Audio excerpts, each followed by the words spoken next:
Halleluja, so kom ons bid sommer saam. Here, ons dankie vandag. Ons dankie vir die kruis. Ons dankie, Here, dat ons die groot, onuitspreeklike, ondenkbare voorreg het vandag.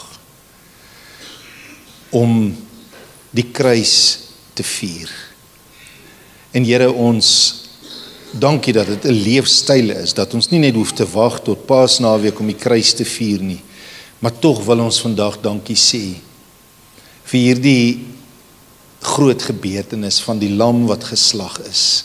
Dankie vir Niel se keuses vandag van die songs, dat ons dit kan sing rondom Jesus, rondom die kruis. En ons eer U vandag, ons eer U vir die houtkruis. Ons redder aan die houtkruis. En Here, soos hier ook uitgekom is, dat dit volkome is, dat die kruis volkome is, volkome vryheid. Here, hier is gesê die kruis is die middelpunt, die senter, die konsentrasie, Here, die fokuspunt van ons geloof. En ons bid, Here, vandag vir die gees van openbaring. Ons bid, Here, dat U Heilige Gees vanoggend sal spreek wat die Vader se hart is vir ons. Laat dit lewe bring in Jesus naam. Amen. Halleluja. Yes. So, vanoggend se tema het julle nou gesien, is die kruis in my eie lewe, die kruis in my eie lewe. So, ek was 15 jaar oud toe ek by die Here uitgekom het, nou het van kleintyd af nog maar geleer rondom die kruis, maar ek onthou daai dag op Bybelskool toe ek in 'n klas gesit het, en die begrip kruis, dit is so strydvol, eenvoudig, en toe dit net, die revelation my net slaan, toe besef ek net, toe gaan die grootsheid van die kruis vir my oop. En onthou ouens, die kruis is die senterpunt van ons geloof. Iemand het dit hier gesê, Sonja, die kruis is, ek onthou nog wat op Bybelskool ingedrul was, en wat Paulus gesê het, onthou Paulus was begaafd in woorde, stem jy saam, onthou hy was die fariseërs van die fariseërs, hy was op het gewees, Paulus was nie net, sommer net hier jy ou nie, en hy het die vermoë gehad om ys aan 'n Eskimo in die winter te verkoop, deur sy vermoë van spraak. Paulus was gifted gewees, en toe kom en hy sê, hy ag sy giftings, hy sê, dit is partykeer skadelik, want hy sê, ek kan dit so in my eie vermoëns oordra. Hy sê, maar ek het my voorgeneem. Wie van julle weet wat sê hy in 2 Korintiërs 1? Niks anders verskil as die kruis. Yes, hy sê ek het my voorgeneem om niks anders te verkondig as die kruis. Ouens, as ons nie die kruis preek nie, soos wat daai videoklip van The Man on the Middle Cross vir ons ook dit so mooi sê, dan val ons in hoogmoed, en dan is dit daai ding van we can do it all by ourselves. Amen, en dis die gevaarlikste plek. Nou, Lukas 9 vers 23 gaan ek net quoteer vanoggend terwille van tyd. En dit is, sê die Here Jesus hierdie woorde. Wat sê hy, wat moet gebeur as ons hom wil volg? 1, 2, 3? Ons moet ons kruis opneem. 1, 2, 3, ons moet ons kruis opneem. Goed, nou, hy het dit 'n paar keer gesê.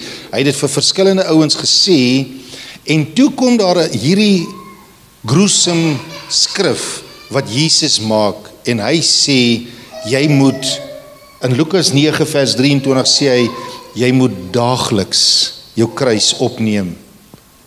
Etienne, ek het dan gedog, ek het so lank terug tot bekering gekom, en ek bid dat vandag die woord bekering vir jou nuut sal word. Onthou ouens, wie van julle weet, en dit net gou 'n ding, 'n stelling maak hier, so en sê, wedergeboorte, ons glo in wedergeboorte, jy moet jou lewe aan die Here oorgee. Maar wedergeboorte is eenmalig, stem jy saam? Wie van julle hoeveel keer is jy al gebore? Sover jy weet, 1 keer. Goed, maar Okay, nou net so wat ons weergebore, wat ons in Christus is, word ons een keer in Christus ingebore. Maar onthou hierdie uitdrukking, ouens, bekering is 'n daaglikse leefstyl. Nou dit is wat ek vandag wil praat. Die tema is die kruis daagliks in my lewe. Goed, Jesus sê, as jy met jou kruis elke dag, sê gou weer saam met my, elke dag opneem. En wie nie jou kruis daagliks opneem, is nie waardig om my te volg nie. Sjoe, nou wat bedoel die Here Jesus hierso? Nou, gisterand toe, ek wil eers gou op ek les sê. Nou ek gaan dit nou so vra, vat jou vingers so, dan kyk jy nou nie vir my, dan kyk jy nou vir jou vingers. Goed, dan maak jy 'n kruis daar. En ek wil bid dat jy dit vir altyd sal onthou. Okay, goed. Maak so, en dan so, en dan draai hom so. Wat hy saamloop. Goed, hierdie objek lê so, kyk vir so 'n kruis, en dan draai hom so dat hulle saamloop. Dan maak jy so, kruis, so. Goed.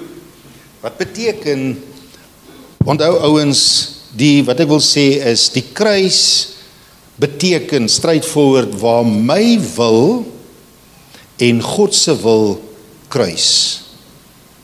Nou gisterand toe maak Irina gou op ek les. So Irina het hierdie gisterand gedoen. So ek het vir haar gesê ek sal julle vra om vir hande klap te gee. Goed. Maar okay, so. Omgekeerd.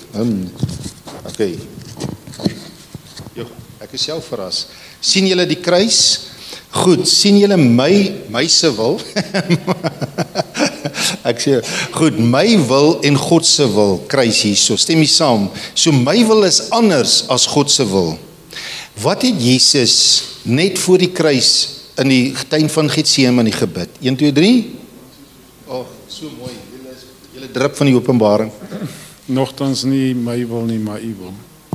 Ouens, die kruis is wanneer my wil, horisontaal my lewe op aarde, vertikaal my verhouding met God, waar my wil met God se wil kruis, en die oomblik wanneer ek my lewe neerlê, onthou die kruis en die opstanding is een entiteit. Ons kan dit nie lospreek van mekaar nie, onthou dit nie ouens.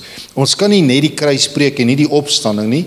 Ons kan nie die opstanding preek sonder die kruis nie. Sonder die dood is daar nie opstanding nie. Goed, die woord herhaal homself die hele tyd. Nou ouens, die oomblik wanneer ek sterf, wanneer ek kies om te sterf, dan word my wil God se wil. Amen. Nie my wil nie, maar God se wil. Goed, so ek wil het ek prestiek gebring. Ek glo dit gaan werk. Irina het gesê ons moet dit sommer hier plak vir die oggend. Nou goed, so julle kan dit nou daar sien. Goed. So ek vertrou dat ons dit sal sien vandag. So dis die objekles, dis die begin vandag. So wat beteken die kruis wanneer my wil en God se wil kruis, of wanneer my wil verskil van God se wil, dan lê ek my wil neer. Goed, dis wat Jesus bedoel het om daagliks jou wil neer te lê. Ons lê ons wil neer, en toe ek in my eerste jaar toe onthou ek het die eerste rektor wat daar was daai tyd, het 'n stelling gemaak en dit het by my gebly. Hy het gesê you can win an argument but lose a friendship. Ken julle dit? Or you can lose an argument but win a friendship. En net so in 'n huwelik, en net so in 'n verhouding, en net so in enige iets, kies dit om jou lewe neer te lê. Want ouens, waarvan spreek Romeine 6, die doop vir ons? Die doop leer vir ons in Romeine 6, kyk gou hierso, ek sterf, ek gaan onder die water in, ek identifiseer met Christus en ek staan op in 'n nuwe lewe. So die doop is, soos Galasiërs 2 ons leer, 'n identifikasie met Christus. Die doop is net soos wat ons die ander dag by die manne hierso, die Vrydagoggende manne, het een oggend in die boek wat ons doen, die doelgerigte lewe, was dit so standing uitgedruk van 'n man en 'n vrou wat voor die kansel staan, en hy verklaar hulle nou man en vrou, en hy sê jy kan nou die ring aansteek, en hy sê ek wil graag met haar getroud wees, maar ek wil nie gesien word in die straat, ek wil nie my ring aansteek nie. Ek wil in die geheim met haar getroud wees. Nou, hoe gaan dit klink? Stem jy saam? Maar dit is hoe die doop en dit is hoe ons belydenis, ons identifikasie met Christus is. Ons is uitverkoop aan hom. Nou goed, so maak dit nou sin die ding van die kruis. Nou wat ek wil sê is, 'n keuse, wat is die kruis? Dit is 'n keuse hieronder, 'n keuse, 'n dood, 'n sterf, 'n end van my wil. Maar wat dit beteken, ouens, ekskuus, hulle moet by Medias gaan werk nou, so dankie, blessings. Okay, goed, so daar is, ouens, die oomblik as ek sterf, of 'n keuse maak om my lewe neer te lê, terwille van God se wil, dan wat dan gebeur is, daaronder sê, dit bring 'n opstanding van God se wil. Ouens, wanneer ek sterf, staan God op. Kan ek dit weer sê? Wanneer ek lewe, kan God nie werk nie.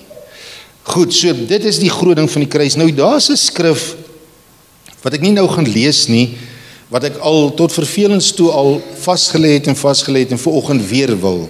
En dit is Jesaja 55 vers 8 en 9, wat so geïnterpreteer is deur soveel miljoene kinders van die Here, unfortunately tot vandag toe.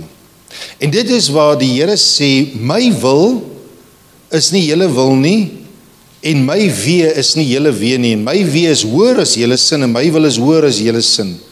Goed, of my wil, my wee, my ways of doing things, eintlik, my manier.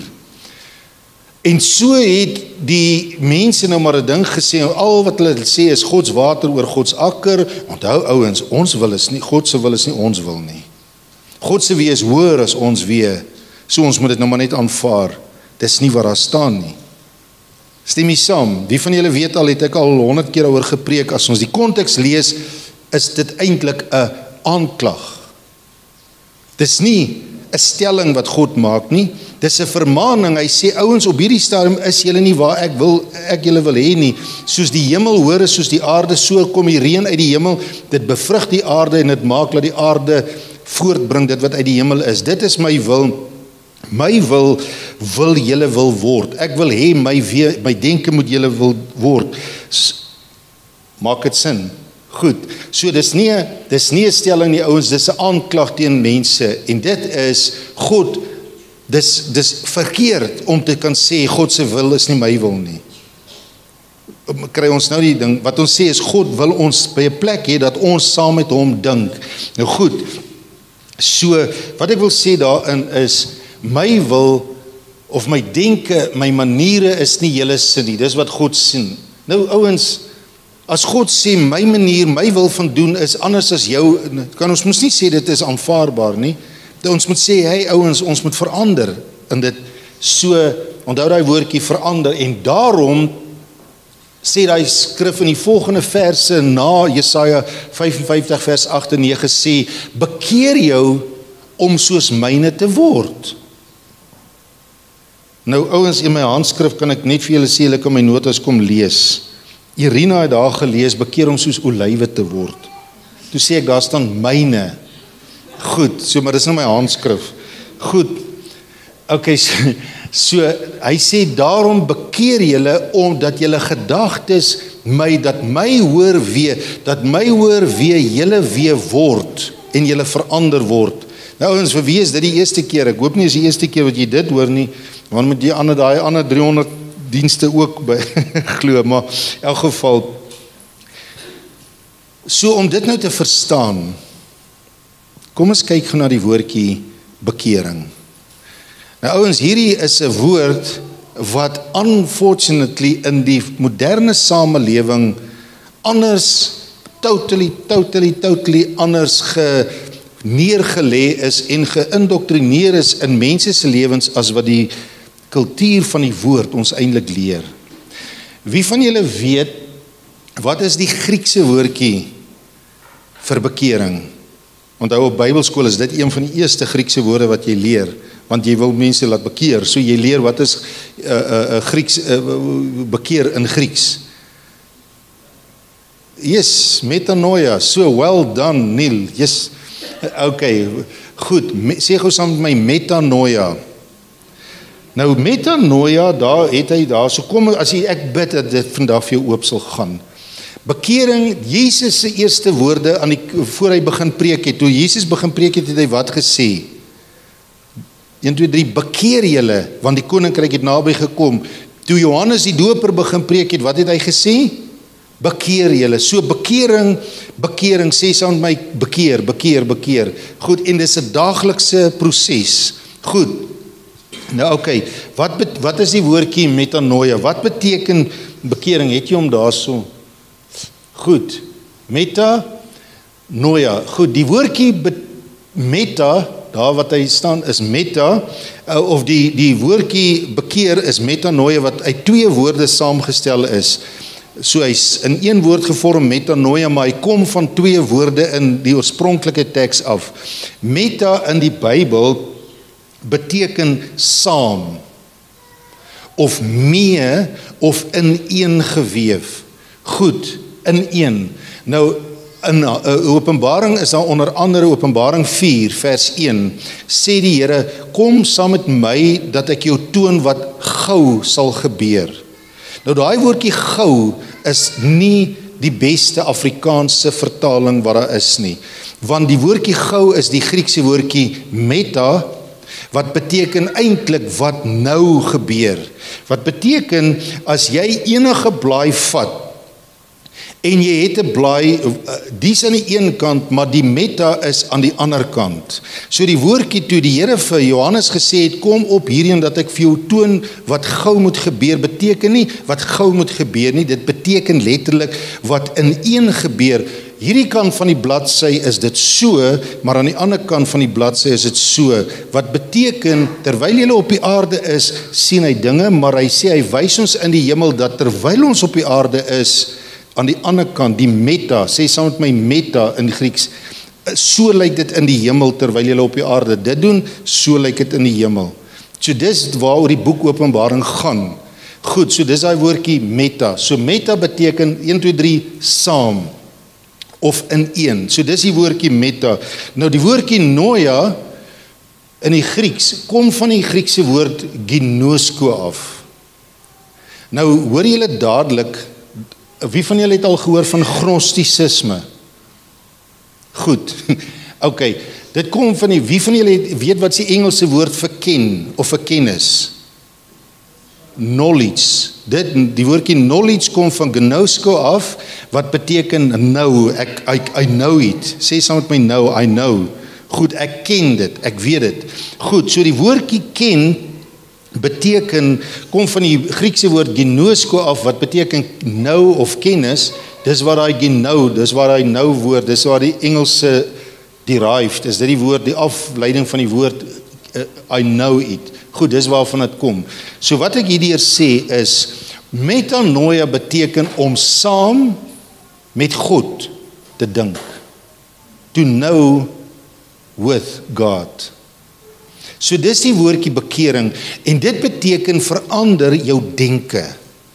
Dink anders as wat ek nou net gedink het. Ek het heeltyd gedink aan my, maar toe Jesus sê, bekeer jou, verander jou denke van jouself na God se manier. So dis die woordjie bekering. So, wat ek hier wil sê is, dink saam met my, met ander woorde, I lead you, het jy dit daar? I lead you, en die volgende ene is, I lord you. Nou, I lord you beteken ek is jou meester, ek lei jou. My denke is jou denke. Goed, so dit is die woordjie bekering, en die kruis, wat beteken die kruis? Waar my wil en God se wil kruis. En die oomblik wanneer ek nie meer dink soos ek wil dink nie, en ek kies om my denke neer te lê, en ek kies om anders te dink, om saam met God te dink. Dis dan wanneer lewe kom. Nou kom ons verduidelik dit gou. 2 Korintiërs, kom ons blaai gou almal na 2 Korintiërs 3 toe. 2 Korintiërs, nou ek bid nou na hierdie ou bekende gedeelte, maar laat 'n groot ding hier vir jou sal oopgaan vandag in Jesus naam. Goed, is julle stom geslaan nou, want julle klink so stil. Maak dit sin, oom Ben? Yes. Goed. Nou ouens, as ons, ek gaan nou terwille van tyd unfortunately nie 2 Korintiërs 3 kan lees nie, maar dis een van die amazingste hoofstukke amper in die Bybel hierdie. Want hy praat hierso oor die Ou Testament en die wet van veroordeling, maar dat as Moses dan terwyl hy in die veroordeling was, in die teenwoordigheid van God was en sy gesig geblink het, so dan sê hy hoeveel te meer. Wie van julle onthou toe ons kind was daar 'n lansbare advertensie wat gesê het much more. Goed, so dit is wat hy hierso sê, how much more. Maar nou kom hy en hy praat van die wet en hulle lees die wet tot vandag toe. Nou daai woordjie tot vandag toe is 'n verskriklike stelling. Goed, maar vers 15, 2 Korintiërs 3 vers 15 sê, ja, ekskuus, vergewe my, maar kom ek lees net gou vers 14 net vir 'n bietjie van 'n agtergrond. Hy sê maar hulle sinne, dis die wat bly onder die wet. Hulle sinne is verhard. Want tot vandag toe bly die lesing van die Ou Testament dieselfde sonder dat dit opgelig word.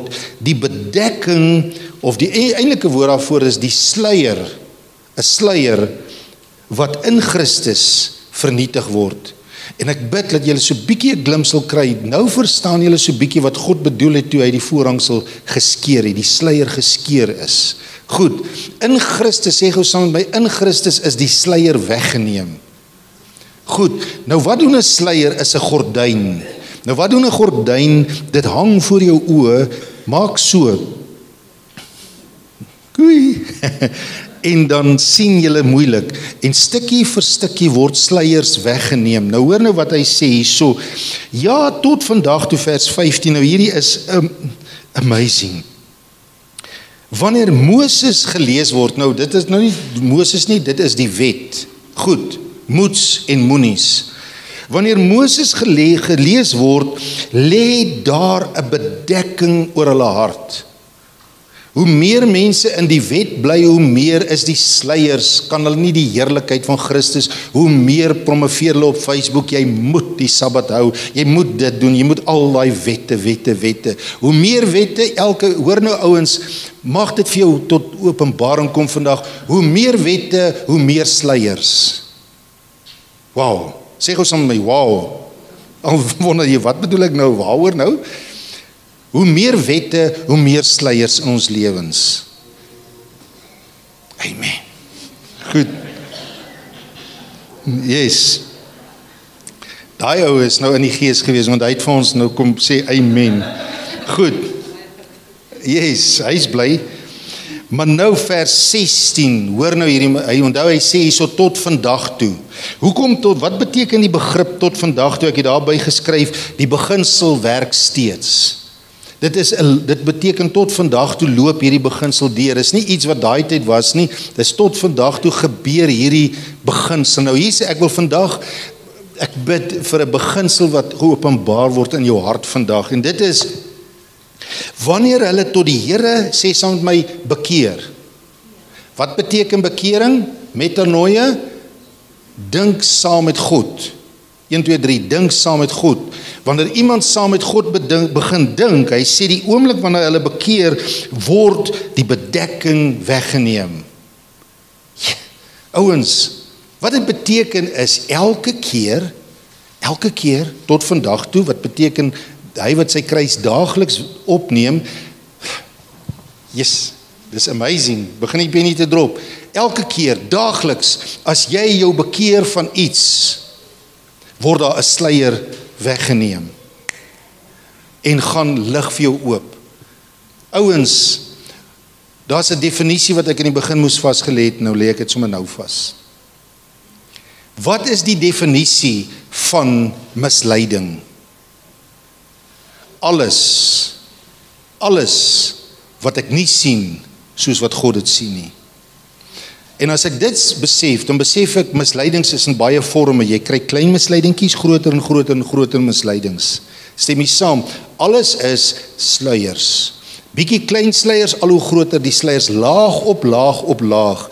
Nou ouens, ek moet dit vandag vir jy sê, 'n As jy 'n ei vat, en jy hou daai ei, en as jy ooit weer 'n ei vashou, mag die trane loop, as jy daai ei vashou vir hierdie openbaring. Jy haal 'n laagie af, stem jy saam?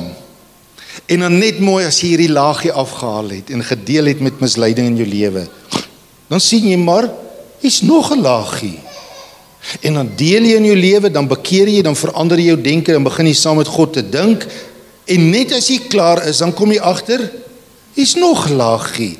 Maar little by little we start to see more. Open the eyes of my heart, Lord. Efesiërs 1, I want to see you. Ek bid vir die verligte oë van die hart, dat ek u kan sien. Dit is soos 'n ei, dit is bekering. Wat gebeur is, ek begin, little by little, begin ek meer en meer daagliks 'n openbaring kry en vryer word in my vryheid, in my walk of freedom. Halleluja. En dan sê hy, die Here is die Gees, en waar die Gees van die Here is, daar is wet. Jy is een wat reageer. Waar die Gees van die Here is, daar is vryheid. Halleluja. Nou moet ek my briek om nie daar verder te gaan nie, want anders gaan ek afbeweeg. Maar ouens, kom ons vat dit gou saam. Kom ons vat dit gou daar saam. Die beginsel werk steeds, en daar is sluiers. Daar is sluiers in ons lewens, wat soos 'n ei is, en dan volgende, elke laag is 'n dimensie van God se wil of denke, en dit lei my na 'n dieper laag. Wat beteken, daar's soveel gordyne, sulke dik gordyne, maar stukkie vir stukkie kan ons bietjie meer deur dit sien. Stem jy saam? Jy kan deur 'n kantgordyn kan jy sien, maar jy sien nog, dit blur nog, maar dit word elke dag word die beeld helderder. Hoe meer ons in Christus ons bekeer, en hoe meer ons te begin dink. Ouens, Neil het vanoggend eintlik, hy het dit soveel mooier, dankie Neil, van Jesaja, hy het gesê, Jesaja het 'n visioen gehad. Ouens, al wat God gedoen het, vir Jesaja, hy het hierdie stuk donker op die aarde, het hy 'n stukkie vir ons, het hy vir hom oopgemaak, geaanvuld. Die woordjie revelation, in die Grieks is die woordjie apokalips, en dit beteken, soos 'n gordyn wat oopgaan, die ontvouing. Dit is wat die woordjie openbaring beteken, oopmaking, openbaring, ontvouing. Nou ouens, dit is 'n leefstyl, want ons vertrekpunt vanoggend is, Jesus sê daagliks, is deel van ons wandel, is die kruis in my lewe, elke keer sê hy hierso, wanneer iemand hom van iets bekeer, hy sê dan word daar 'n sluier weggeneem. Vir wie is dit 'n openbaring vandag, ouens, om te besef, dit is iets, 'n lifestyle in our own life. Nou kom ons, wanneer iemand bekeer, metanoia, goed, dis die Griekse woord metanoia, saam met God dink, wanneer ek saam met God dink, want dis wat metanoia beteken, bekering, dan lig sluiers, en ons sien al hoe meer, en ons word al hoe vryer. En dis hoekom ek vir Neil net gevra het om die song by te sit, Open the Eyes of My Heart. Open the Eyes of My Heart. Halleluja. Hoe kosbaar is dit nie? Ouens, kom ons vat saam. As daar nie 'n dood is nie, is daar nie 'n opstanding nie. Nou, terwille van tyd gaan ek dit nou nie lees nie, maar ouens, in Handelinge 17 vers 32 preek Paulus hulle. Is daar iemand wat, André, hy's teen 'n spoed op pad na daai skrif toe, so hy kan dit gou dalk vir ons lees. En Paulus preek, en hy staan, en die ouens luister hom. En hulle luister, onthou hy's daar deur in Thessalonika, hy's in 'n hele ander land, en hy's ver van sy eie mense af, en hy preek die evangelie, en hierdie ouens begin luister en luister en luister. Maar hoor nou vers 37. Handelinge 17 vers 37.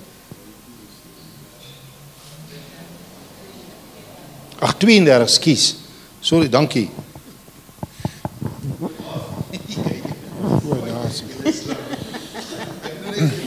Yes, julle is vandag. Dis mense wat regtig baie in die gees is, maar julle is. Handelinge 17 vers 32, maar toe hulle van die opstanding van die dode hoor, het sommige begin spot en ander het gesê, ons sal u weer hieromtrent hoor. En so het Paulus van hulle weggegaan, maar sommige manne het by hom aangesluit en gelowig geword, onder wie ook Dominius en een of Araparakiet was en 'n vrou met die naam van Damaris en ander saam met hulle. Okay, maar ek wil eintlik net daai eerste stuk uitlig. Ouens, hierdie ouens luister, maar die oomblik toe die opstanding gepreek word, toe flip hulle. Dis eintlik wat ek wil sê.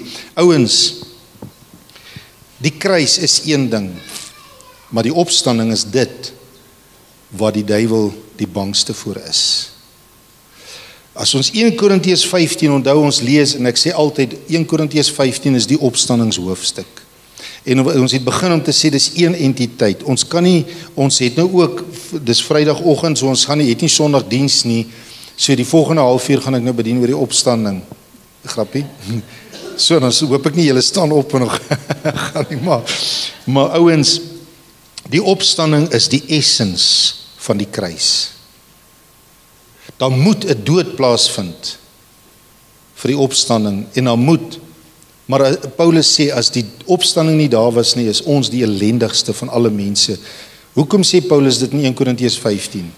Hy sê, hoekom sê hy as daar nie 'n opstanding was nie, is ons die ellendigste van almal?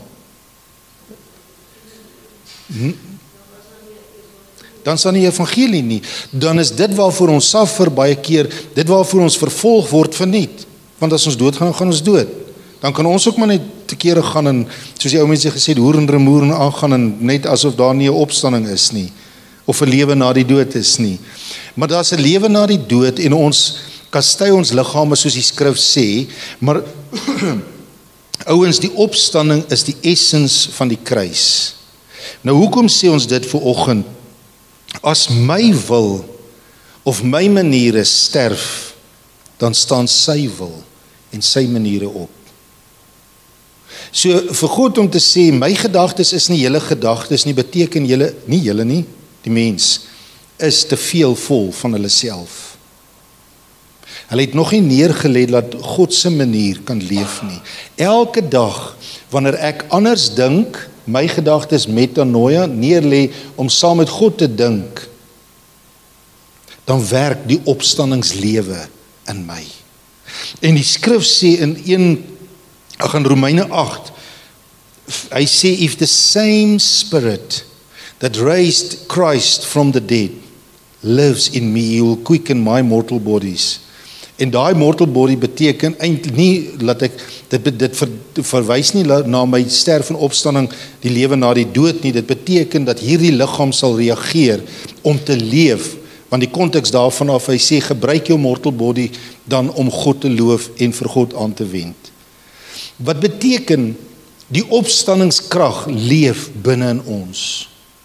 Maar elke keer wanneer ons lewe en ons wil met God se wil kruis en daar nie 'n sterwe is nie, kan die opstandingskrag nie werk nie. Nou ouens, kom ek maak klaar en sê, as my wil, my maniere sterf, staan God se wil en God se maniere op, dan werk hy, dan werk God. En hoor nou hierdie woorde, ons het gesê, die duiwel is die bangste vir die opstanding.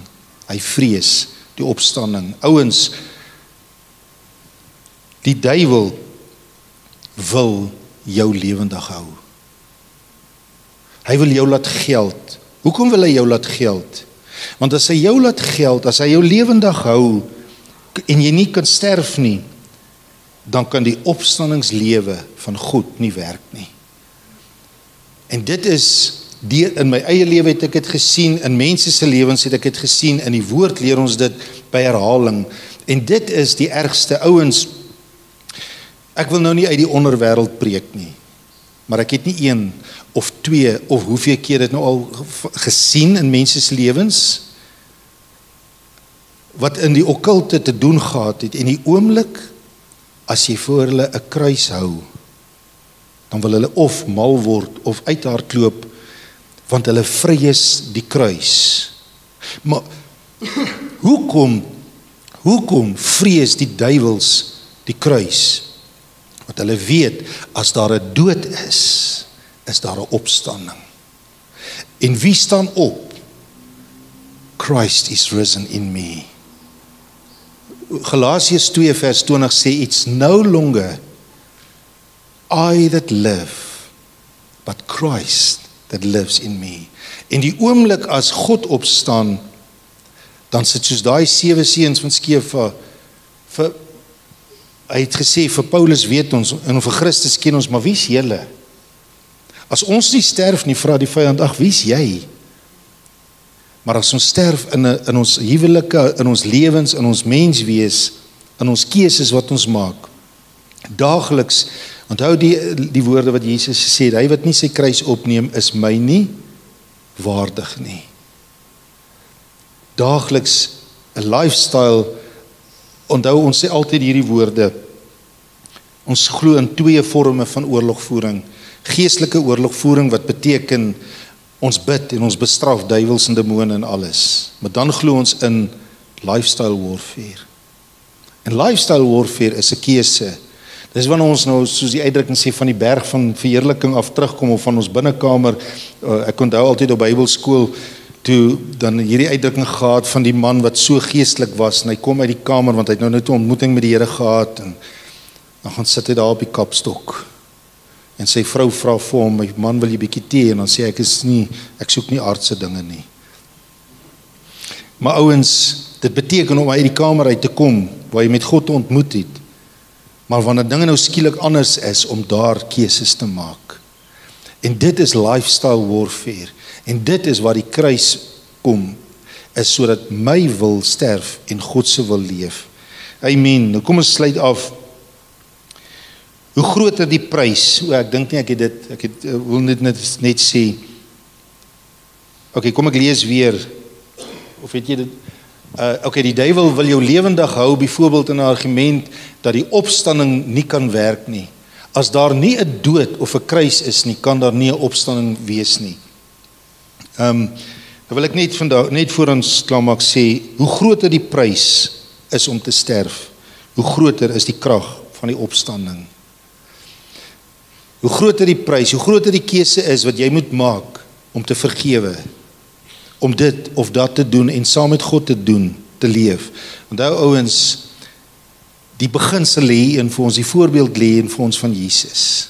Die skrif sê, hoekom was dit vir Jesus in Hebreërs 12 vers 1 en 2, hoekom sê hy, was dit vir Jesus 'n joy om kruis toe te gaan? 'n joy om kruis toe te gaan, want daar was vir hom 'n prys voorgehou van iets na die kruis, naamlik jy. En dit was Jesus se joy. Dis wat daai skrif sê, is dit nie amazing nie? Ouens, daar is nie 'n sterf sonder 'n joy nie. Daar is nie 'n prys, of daar is nie 'n dood sonder 'n opstanding nie. Elke keer, wanneer ek kies om die kruis op te neem en hom te volg, is daar 'n beloning. En dit is, hoe kosbaar is dit nie om dit te weet nie. So ek sluit af met hierdie woorde, en dan gaan ek vir hom Ben gee. Die oomblik,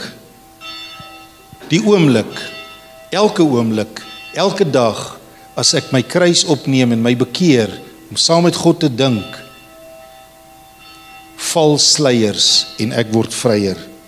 Dan val sluiers weg en ek word vryer. En ek het hier bygeskryf na die tyd, Psalm 119 vers 18 sê, Here, open my oë, dat ek kan sien die wonders van u woord.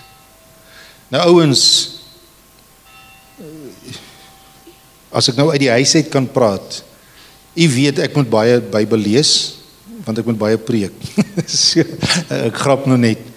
Maar ouens, in ons wandel, daar gaan nooit 'n keer, en ek bid dat dit nooit sal weggaan nie.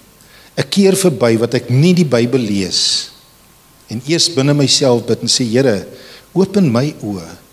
Al die sluiers van kwaad, die sluiers van misleiding, die sluiers van aanstoot, die sluiers van dit, ons kan daai sluiers name gee, en hulle gaan al, ek meen daai gordyne, ons kan dit maar noem wat daai sluiers in ons lewens is. Elke keer, wanneer ons tot die Here bekeer, wanneer ek sê, Here, ek moet nou bedien, of ek wil na u woord toe gaan, en u woord is heilig, en u woord is kosbaar, maar daar sluiers van kwaad in my hart, daar sluiers in my hart. Open my oë, dat ek kan sien die wonders van u woord. En ek bemoedig u met dit, ouens, en dis waar openbaringskennis kom, en kom ons bid net hierdie gebed saam, voordat ek vir hom Ben gee. Ek wil dit net gou lees. Dankie Jesus vir die fees en die voorreg om my kruis op te neem en u te sien. En ek het daar 'n ding aangehaal wat Michael Card een keer in 'n lied gesing het, Break my heart so I can see. Amen. Kom ons bid dit net saam. Ek wil dit net bid vir ons. Here, ons dankie dat ons 'n voorreg kan hê vandag om te kan sê dat ons wil die kruis opneem. Want ons weet dat in die hemel is dit baie ligter, baie groter, baie meer lig as hier in die donker wêreld. En dit is hoekom Moses se gesig so geblink het van die lig. Maar Here, u wil daai lig vir ons gee. Maar u wil hê ons moet ons denke verander. U wil hê ons moet saam met u dink. En dit is wat ek vandag kom bid. En sê, Here, werk dit in ons harte. Heilige Gees, dat elke keer wanneer my wil en u wil kruis, dat ek kan sê, nie my wil nie, maar u wil, Here. I want to see your glory. Amen. Halleluja. Dankie.